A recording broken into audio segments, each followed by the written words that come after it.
Hey everyone! In this video, I'm going to show you how to fix dimension values not updating automatically using the easy method.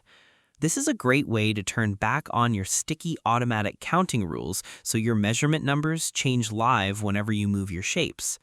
Step 1. Open your system variable control bar.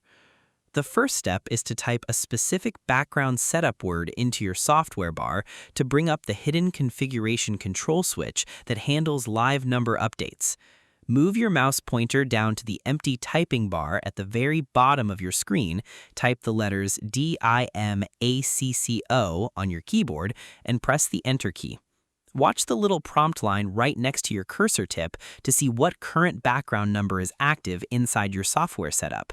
Because this hidden control word determines whether your measurement tags are glued onto your shapes or just floating loosely in the air. You have to check this system rule so you can tell the background engine to watch your shapes continuously. Without this step, your software will keep your measurements completely disconnected from your lines. Step 2. Set the live connection value to 2. Next, you need to change your active control number to force the software to lock your measurement lines tightly to the corners of your shapes. Type the number 2 into your bottom active typing row on your keyboard and press the Enter key firmly to save the change. Look at your bottom notification area to verify that the value has successfully updated and saved into the system memory card. Because if this setting is sitting at 0 or 1, the software drops the sticky connection rules. Typing the number 2 explicitly commands the program engine to build a permanent link between your shapes and your text numbers. It ensures that whenever a line grows or shrinks on your screen canvas, the measurement label updates instantly. Step 3. Relink your old broken measurement lines. Now you need to use a simple relinking tool to fix any old measurement numbers that were drawn before you changed your background control setting. Go to your bottom bar, type the word dim reassociate, hit the Enter key, drag a selection box over all your frozen measurement numbers with your mouse, and press Enter once.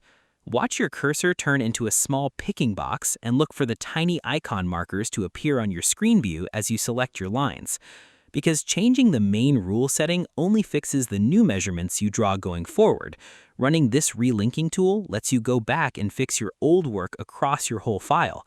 It sweeps through your screen canvas and glues your old frozen labels back onto your shape corners. It is the key step to getting the right output because it repairs past errors instantly. And that's it. To fix dimension values not updating automatically, you must first type dim associate into your bottom bar and set it to 2. Then you use the dim reassociate tool to repair your old frozen labels on your screen canvas. Next, you select your broken dimensions and click on the shape endpoints to re-glue the tracking lines. I hope this helped you out, and I see you in the next one.